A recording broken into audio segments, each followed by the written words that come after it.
माता का अंचल पाठ 1 कृतिका का। पाठ का वृत्तांत सार इस प्रकार है कि माता का अंचल पाठ शिव पूजन सहाय द्वारा रचित आंचलिक उपन्यास देहाती दुनिया का एक अंश है, जिसमें लेखक ने तत्कालीन समाज के ग्रामीण परिवेश के साथ बच्चों के खेल, पिता का दुलार, माँ की ममता, लोकगीत आदि अनेक प्रसंगों का वर्णन किया है। ये जो है ये 30 शतक की कहानी है, 1930 के समय की कहानी है। इसमें लेखक ने अपने बचपन के दिनों को याद किया है, संस्मरण को उन्होंने ताज़ा किया है प्रस्तुत पाठ में। अब पाठ इस प्रकार पढ़ते हैं। इस प्रकार है। भोलानाथ का वास्तविक नाम तारकेश्वर नाथ था। उनका अपने पिता से बहुत लगाव था। वह पिताजी के पास ही सोते और उनके साथ ही उठते। पिताजी उन्हें नहला धुलाकर माथे पर भभूत लगा देते, साथ में पूजा पे बैठा लेते। भभूत लगाने से उनके लंबे चौड़े बाल होने के कारण वो बिल्कुल भोलानाथ लगते थे। उनके पिता त्रिपुंड 3 उंगलियों को भभूत में डुबोकर उनके माथे में लगा देते थे। वह अपने पिताजी को बाबूजी और माता को मैया कहते थे। भोलानाथ के पिता जब रामायण का पाठ करते थे, तब भोलानाथ उनके बगल में बैठकर आईने में अपने मुंह को देखते थे कि उनको लगता था पिताजी ने त्रिपुंड लगा दिया है, त्रिपुंड लगाने से वो कैसे लग रहे हैं। पूजा पाठ के पश्चात पिताजी राम नामा बही पर 1000 बार राम नाम लिखकर उसमें लिख के बांध देते थे। जो लंबी सी होती किताब कॉपी, उसको वो लोग मोड़ के रखते हैं, उसको बही कहते हैं। उसको बांध कर रख देते थे। उसके बाद वो कागज़ की छोटी छोटी पर्ची बनाते थे, टुकड़ी, उसमें राम राम लिखते थे और आटे की गोलियां बनाकर उसके अंदर उसको रख कर भर देते थे। फिर वो गंगा की ओर उनके घर के पास गंगा थी, गंगा की तरफ जाते थे और मछलियों को जो बनाई हुई गोलियां थी वो खिला देते थे।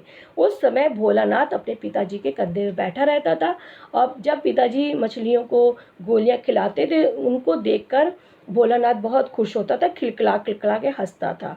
जब पिताजी लौटते थे मछलियों को दाना चारा खिलाकर, गोली खिलाकर, तब भोलानाथ को वो जो पेड़ होते थे, टेढ़े मेढ़े पेड़, डालियों को उनका झूला समझकर भोलानाथ को उनके ऊपर बैठाल के झूला झुलाते थे और भोलानाथ बहुत खुश होता था। अब पिताजी जब घर पहुंचते थे, कभी कभी भोलानाथ से कुश्ती लड़ते थे। वे भोलानाथ के बल को बढ़ावा देते थे। भोलानाथ उनको पछाड़ देता, तब पिताजी पीठ के बल गिर जाते और तब भोलानाथ उनकी छाती पर चढ़कर उनकी मूछें उखाड़ने लगता था। उस समय पिताजी मूछों को छुड़ाकर भोलानाथ को चूमने लगते थे और जब भोलानाथ को उसके पिताजी चूमते थे तो उनके जो मूछों के बाल हैं भोलानाथ के गालों में गड़ने लगता था और इस पर भोलानाथ फिर उनकी मूछों को नोचने लगता था। तब पिताजी झूठ मूठ रोने भी लगते थे। तो जब पिताजी रोने लगते थे तो भोलानाथ खुश हो जाता था, हंसने लगता था। उसके बाद पिताजी उसे कटोरे में गोरस माने गाय का दूध या दही और भात मिलाकर खिलाते थे। पिताजी के खिलाने पर भी उनकी माँ संतुष्ट नहीं होती थी, भोलानाथ की माँ संतुष्ट नहीं होती थी। वह थाली में दही और भात मिलाकर पक्षियों के नाम का कौर बना देती थी। ये कौवा का है, ये तोता का है, ये मैना का है, ये कोयल का। इस तरीके उस भात और दही के कौर बनाकर भोलानाथ को एक एक कौर खिला देती थी। जब वो कह कर खिला, भोलानाथ उसको खा लेता था और खाकर वो खेलने चला जाता था। माँ भोलानाथ को पकड़कर सिर में तेल डालती, नाभि तथा मस्तक पर काला टीका भी लगा देती थी, उसकी चोटी गूंथ देती थी, रंगीन कुर्ता टोपी पहनाकर तैयार कर देती थी। जब माँ ऐसे कर देती थी तैयार, तो भोलानाथ पूरा कन्हैया लगता था कि कोई बाल कन्हैया आ गया और वो गली के बच्चों के साथ खेलने के लिए चला जाता था। गली में निकलते ही भोलानाथ को बच्चों का झुंड मिल जाता था और उनके साथ वो चबूतरे पर रंगमंच बनाकर तरह तरह के नाटक खेलता था। सरकंडे के खंभों पर कागज का सामियाना बनाकर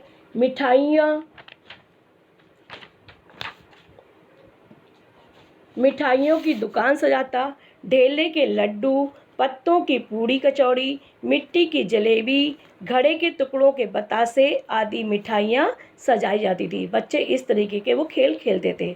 ठीकों के बटखरे और जस्ते के टुकड़ों के पैसे बनते थे। लड़के ही खरीदार और लड़के ही दुकानदार बनते थे। इस तरीके के भोलानाथ दुकानदारी वाला भी खेल खेलता था। थोड़ी देर बाद घर बनाने का खेल खेलते थे बच्चे। धूल की मेड़ दीवार बनती और तिनकों का छप्पर बनाते, दातून के खंभे बनाते, दियासलाई की डिब्बियों से दरवाजे, घड़े के मुंह की चूल्हा चक्की बनाते थे, दिए की कढ़ाई बनाते, पानी का घी बनाते, बालू की चीनी से दावत की तैयारी की जाती थी। बालू को कहते थे चीनी, और दावत के लिए पूरा खाना बनाते थे। जब बाबूजी दावत की पंक्ति पे आकर बैठ जाते तो सारे बच्चे हंसकर घरौंदा बिगाड़ कर भाग जाते थे। कभी कभी बच्चे मिलकर बारात भी निकालते, कनस्तर का तंबूरा बनाते, आम की गुठली को घिसकर शहनाई बजाते, टूटी चूहेदानी की पालकी, भोलानाथ बकरे पे बैठकर समधी बनते और बारात चबूतरे के एक कोने से दूसरे कोने को जाती। इस तरीके बच्चे, ग्रामीण बच्चे खेल खेलते थे। वहाँ काठ की पटरियों से घिरे आम और केले की टहनियों से सजाए हुए छोटे आंगन में कुल्हिए का कलसा रखा जाता है। कुल्हिया छोटी से छोटा सा मटका होता है, बहुत छोटा सा मटका, उसको कुल्हिया कहा जाता है। उसके वो कलश बनाकर वो मंडप को सजाते थे। बारात के लौटने के समय खटोली पर पर्दा डालकर वधू को बैठा लिया जाता था। जब बारात चली गई, अब विदाई करके आ रहे, किसी लड़के को एक खटोले बैठा दिया, ऊपर से उसके ऊपर एक कपड़ा डाल दिया, लाल रंग का कपड़ा डाल दिया। जैसे ही बाबूजी पर्दा उठाकर दुल्हन का मुंह देखने लगते, वैसे ही सब बच्चे भाग जाते। बाबूजी कहते, अरे भाई दुल्हनिया आ रही, जरा इसका मुंह देखें, और सब बच्चे शर्मा कर भाग जाते। थोड़ी देर बाद बच्चे फिर इकट्ठे होकर खेती का खेल खेलते, चबूतरे के किनारे घिरनी गाड़ देते, गली को कुआं बनाते। जो चबूतरा था वहीं किनारे कोने पे एक रस्सी डाल देते, वो गली हो जाती, और उसी में एक लोटी बांध देते, लोटा छोटा सा, और कुएं में डुबोते। एक रस्सी में चुक्कड़ बांध गराड़ी पर चढ़ा कर लटका देते। गराड़ी जो रोलिंग ऐसा होता है, उसी के ऊपर रस्सी चढ़ा देते, नीचे एक चुक्कड़ या कोई लोटा वो बांध देते थे। और लड़के बैल बनकर मोट खींचते। वो खेती बाड़ी का भी काम करते, सिंचाई का भी काम करते। चबूतरे के खेल में कंकड़ के बीज बोते। वो जब खेत बना लेते चबूतरे में, जो कंकड़ छोटे छोटे लेके आते, जैसे किसान खेतों में बीजों को बोता है, वैसे वो कंकड़ के बीजों को बोते थे। खेत जोता बोया जाता था, खेत जोतते और बोया जाता था। फसल तैयार होने में देर न लगती, थोड़ी देर में फसल तैयार होती। हाथों हाथ फसल वो काट लेते और काटते समय लोग गीत गाते। इसी बीच बाबूजी आकर पूछते थे, इस साल की खेती कैसी रही भोलानाथ? फिर सब खेल खलियान छोड़कर बच्चे भाग जाते थे। जब पिताजी ये पूछते थे, सब बच्चे अपना खेल छोड़कर भाग जाते थे, शर्मा जाते थे। बच्चों के इन तमाशों को राहगीर भी देखते थे। जब बच्चे ये खेल खेल रहे होते थे, तो जो वहाँ से गुजर रहा होता था, जो व्यक्ति भी, वो भी इनके खेलों को देखकर खुश होता था। ददरी के मेले में, गांव में एक मेला होता था, ददरी का मेला। ददरी के मेले में जाने वाले समूह को देखकर बच्चे कूद कूद कर चिल्लाने लगते थे, चलो भाइयों ददरी, सातू पिसान की मोटरी। ऐसे वो गाना गाते थे, चलो भैया ददरी के मेले चलते हैं, सत्तू और आटा की मोटरी माने गठरी बांध लेते हैं, वहीं खाएंगे, चलो चलते हैं सब लोग ददरी का मेला। इस तरीके बच्चे गाना गाते थे। किसी दूल्हे के आगे पालकी जाती देखकर चिल्लाते, रहरी में रहरी पुरान रहरी, डोला की कन्या हमार महरी। अगर किसी लड़की की विदाई हो रही है, वो जा रही है डोली पे, तो बच्चे गाना गाते थे, ये जो डोली पे जो जा रही है कन्या माने दुल्हन, ये हमारी औरत है, हमारी पत्नी है।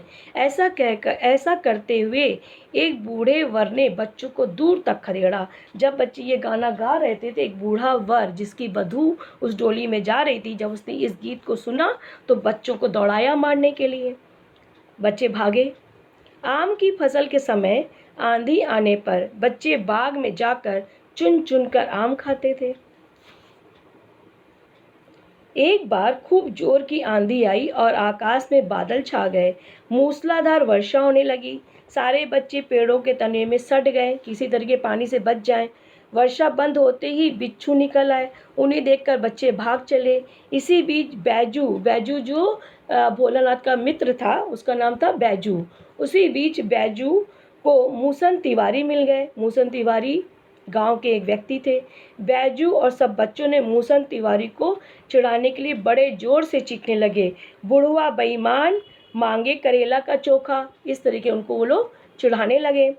तिवारी जी ने पाठशाला में जाकर गुरुजी से उनकी शिकायत कर दी कि ये बच्चे हमको चिढ़ा रहे थे। गुरुजी ने बच्चों से भोलानाथ और उसके साथियों को पकड़वाया और खूब खबर ली, खूब पिटाई किया। बाबूजी गुरुजी से प्रार्थना करके भोलानाथ को घर ले आए। रास्ते में लड़कों का समूह मिल गया। भोलानाथ को जब अपने पिता के साथ घर आ रहा था तो रास्ते में उसके दोस्त मिल गए खेलते हुए। भोलानाथ बाबूजी की गोद से उतर गया और लड़कों के साथ खेत में दौड़ गया। वहाँ दौड़ दौड़ के चिड़ियों को पकड़ने लगा। बच्चे गा रहे थे, राम जी की चिरई, राम जी का खेत, खा लो चिरई, भर भर पेट। इस तरह के बच्चे लोकगीत गा रहे थे। उसके बाद सारे लड़के एक टीले पर चूहों के बिल में पानी भरने लगे। उस बिल में से सांप निकल आया। सारे बच्चे रोते चिल्लाते भागे। कोई औंधा गिरा, किसी का सिर फूटा और किसी के दांत टूटे। इस तरीके से सब गिरते फूटते अपने घर की ओर भागे। भोलानाथ भी लहूलुहान हो गया, उसके भी हाथ पैर छिल गए, पैरों में कांटे चुभ गए। वह भयभीत होकर माँ की गोद में जाकर छुप गया। भोलानाथ की माँ उसे डरा हुआ देखकर सब काम छोड़कर उसकी ओर भागी और अधीर होकर भय का कारण पूछा।